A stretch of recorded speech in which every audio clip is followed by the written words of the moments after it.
Buddha intuitively, right? And also in the Dhamma. But when you're taking refuge in the Sangha, what's the context there? What's the traditional understanding of that, Dhammic understanding of that?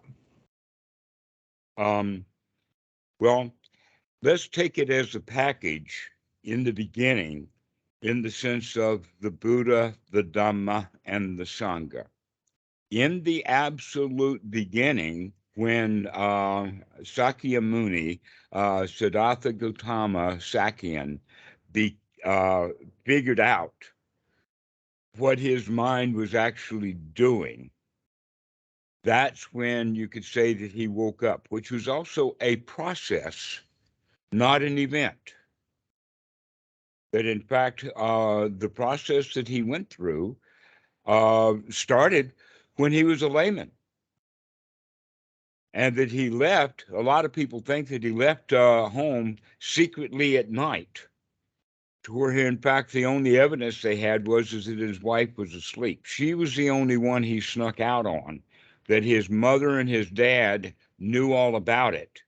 And not only that, but when he left with an entourage, including a horse and a groom for the horse. He's a prince after all, and a his teacher Kandana, and several others. And so you could say that the process that he went through was uh, early on, and that part of we know that he had actually been able to practice well enough to attain first jhana even when he was a teenager. And so he wandered around for 6 years, getting many, many skills together that we, each one of us, have to do, but we're doing it differently. He got all the skills together first and then put the skills to use.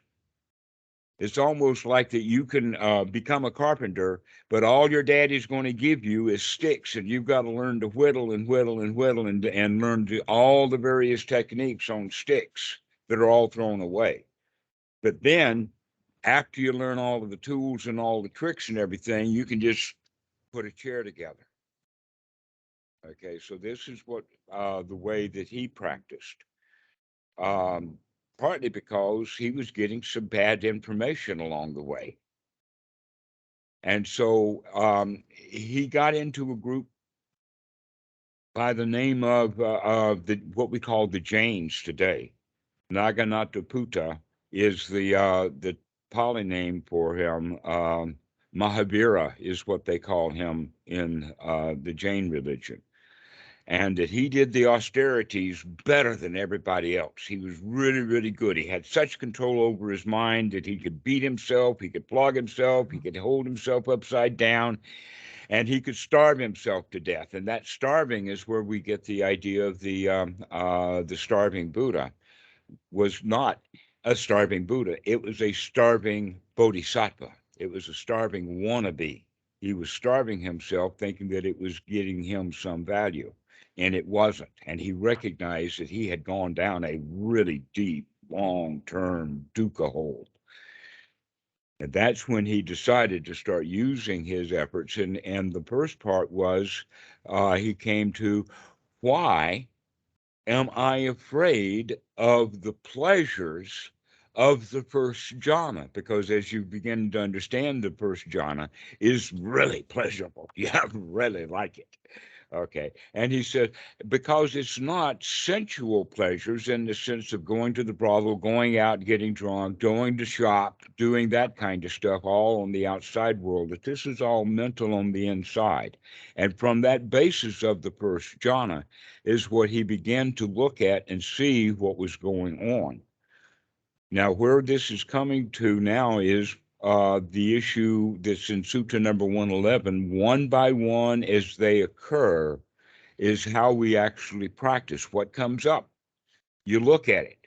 And when you look at it and find that it is dukkha, or a hindrance, or an unwholesome thought, or a thought of cruelty, any of that, then we throw it out and replace it with the wholesome thought, which then takes one into first jhana. So there's a difference in our practice between the non-jhana and the first jhana.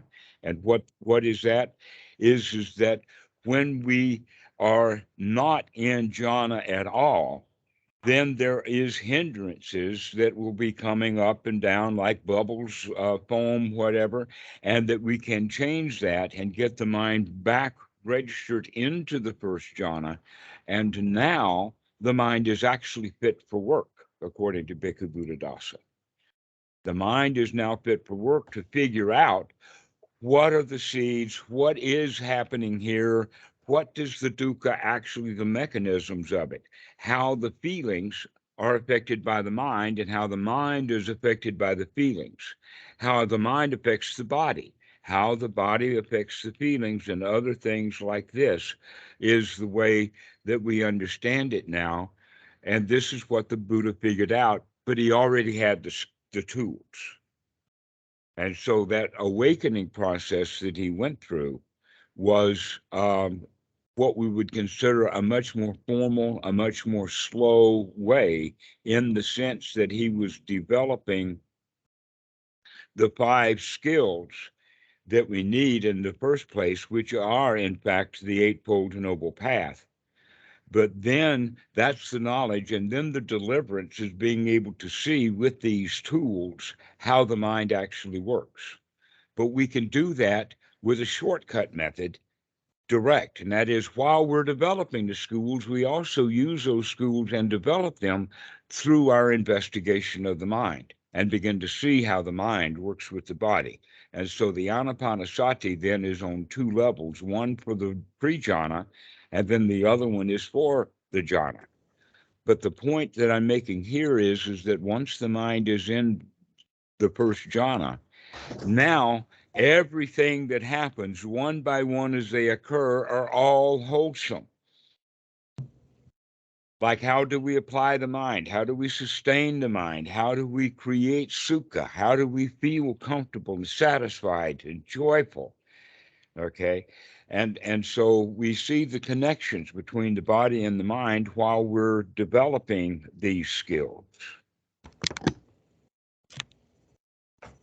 So this is what he did. So the first thing was the waking up. And he says, I've got to teach this to somebody. And then he recognized this is really subtle. Why is it subtle? Is because it requires all of these skills to see what's going on, and it takes years to get those skills together. And so the first thing he did was he says, well, the teachers that I had that I got these skills from, let me go teach them, because they've already got the skills. And then he reflected that, oh, these guys are already dead now. In fact, both of them. The big 2 teachers that he had was Rama Ramaputta, and the other one was Alama Kosala.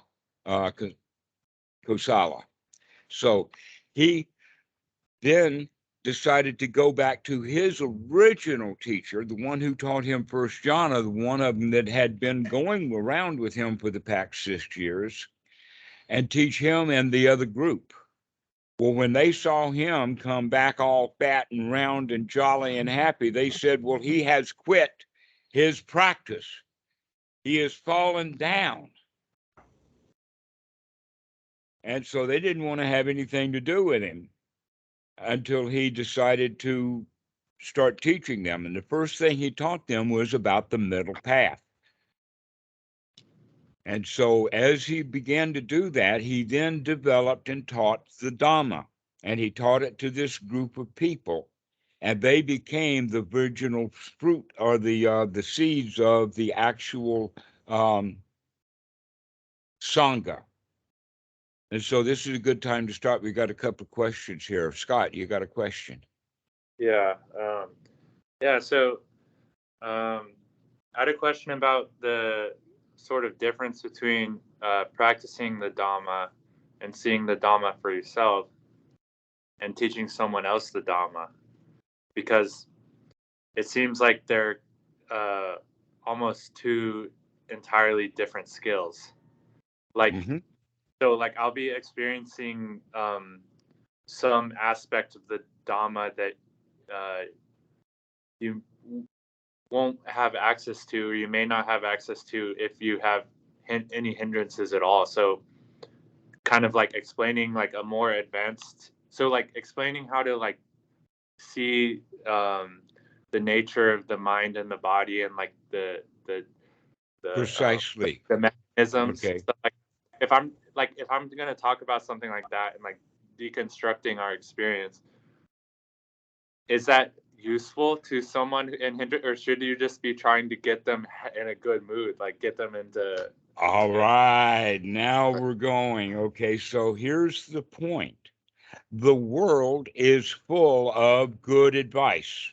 Doctors give good advice. Teachers give good advice. College professors give good advice. Deans give good advice. Teachers give good advice. Aunt Susie will give you good advice. Good advice is all over the place. But nobody ever takes any of the good advice. Not when they need to. They may recognize that this is good advice and say, yeah, I'll do that next time. And then the next time comes around and they've forgotten all about it. Yeah. Okay. So this is the part of the quality that you're talking about is that how do we keep getting good Dhamma advice and expect people to pick up on it? The answer is they don't.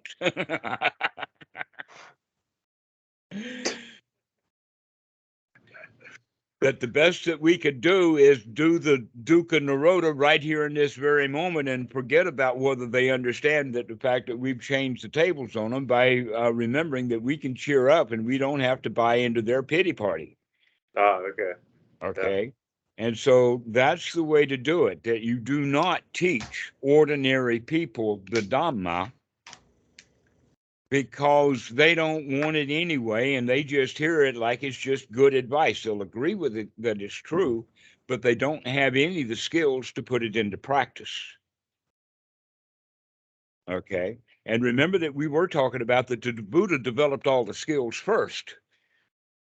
And then when he put it into practice, it was easy peasy for him because he already had all the skills. And here you are trying to give this good advice to people who don't have any of the skills.